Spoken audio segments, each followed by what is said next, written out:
Assalamualaikum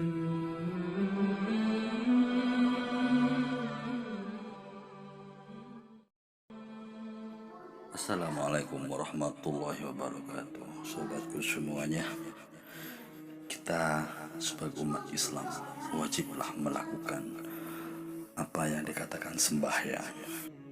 Kita harus menyadari sebagai seseorang yang beragama Islam, haruslah menyadari bahwa nafas kita, hidup kita, semuanya digerakkan oleh Allah Subhanahu wa Ta'ala. Oleh karena itu, kita wajib menyembah pada beliaunya. Sesungguhnya di dalam sembahyang itu terdapat satu hikmah yang tiada taranya, yang sangat penting bagi kita semuanya. Hikmah sembahyang yaitu sesungguhnya perbuatan-perbuatan jahat dan kekejian-kekejian yang telah bermerajalela di muka bumi ini adalah disebabkan oleh usaha manusia yang didorong oleh hawa nafsu yang menyala-nyala di dalam jiwanya. Sehingga dengan dorongan hawa nafsu itu lupalah manusia kepada dirinya, lupa kepada Tuhan, dan lupa kepada tujuan hidupnya. Makin besar nyala nafsu itu di dalam diri manusia, makin lupalah ia kepada daratan, dan makin terpesonalah ia menuruti jalan hidup yang tak tentu tujuannya itu. Makin jauh ia dibawa oleh alunan hawa nafsunya, makin besar pula lah gelombang yang ditempuhnya. Dengan berangsur-angsur ia pun mulai mabuk, sedang kapal yang ditumpanginya itu makin lama makin jauh juga dari pantai, dan pulau yang dituju itu pun tidak tentu. Hari telah gelap gulita, badai dan taufan menderu-deru. Ia telah mabuk, akhirnya pemandangnya pun gelap. Gelaplah alam kebenaran, pudarlah cahaya petunjuk, hilang jalan, hilang pedoman, dan hilang pantai tempat tujuan. Sesudah itu pun ia pun karam, ditelan oleh gelombang kejahilan, ditelan oleh kebuasan dan kedurhagaan. Berangsur-angsur kekejaman mulai muncul, pembunuhan sudah mulai muncul, penculikan mulai menjadi-jadi, perampokan, pencurian, dan lain sebagainya makin hari makin merajalela. Perasaan diri telah dipenuhi oleh rasa kesombongan dan kebesaran.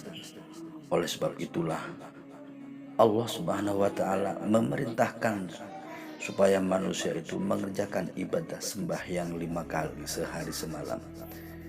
Hikmahnya yaitu untuk mengingatkan manusia kepada perintah dan larangan Allah. Kita ingat kebesarannya, kita ingat kemuliaan dan ketinggiannya dan sebagainya. Allahu Akbar, Allahu Akbar, Allah Maha Besar, Allah Maha Agung. Tak ada yang lebih besar, tak ada yang lebih tinggi, dan tak ada yang lebih mulia lain daripada Allah Subhanahu wa Ta'ala semata.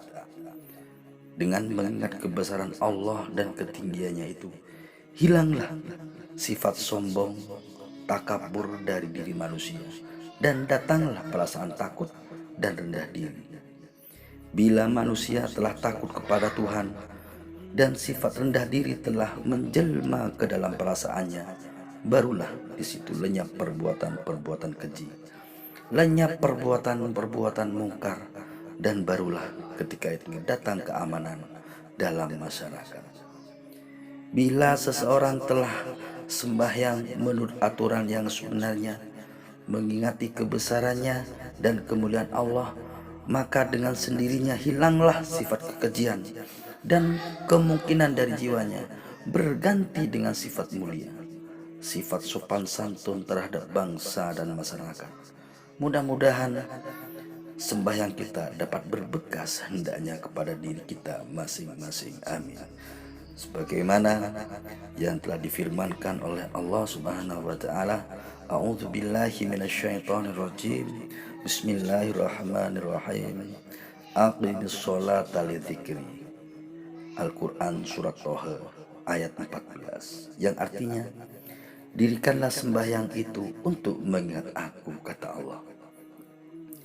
Bila orang senantiasa mengingat Tuhan dengan cara sembahyang itu, maka dengan sendirinya terhindarlah ia dari segala kekejian dan kejahatan dirinya. Sebab sembahyang itu melarang manusia daripada memperbuat pekerjaan yang keji-keji. Allah berfirman di dalam Al-Quran, A'udzu billahi minasyaitonir rajim. Bismillahirrahmanirrahim.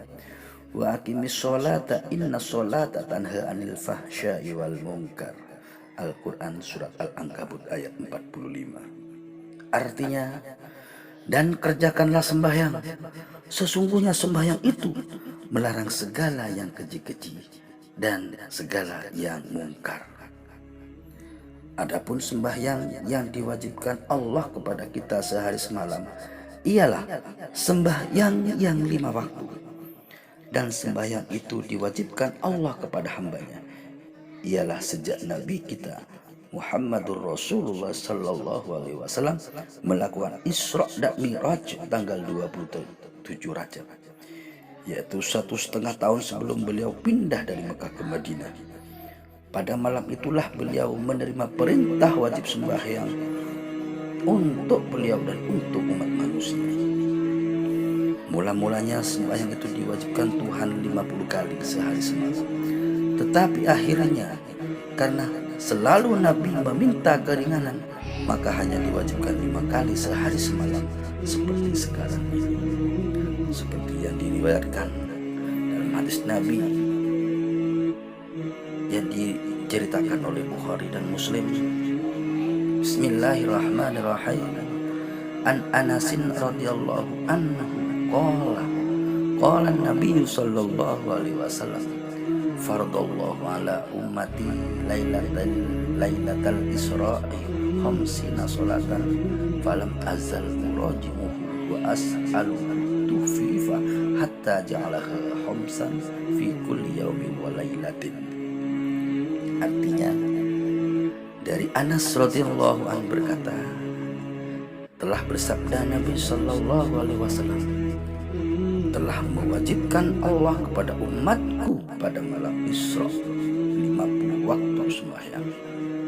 Maka senantiasa aku pulang balik kepada Tuhan untuk meminta keringanan kepadanya, hingga dijadikanlah 50 itu menjadi 5 kali sehari semalam. Adapun sholat dalam arti yang asli ialah doa kebaikan, dan menurut bahasa dalam syariat ialah beberapa perkataan dan perbuatan yang dimulai dengan takbir dan disudahi dengan salam dengan syarat-syarat yang tertentu.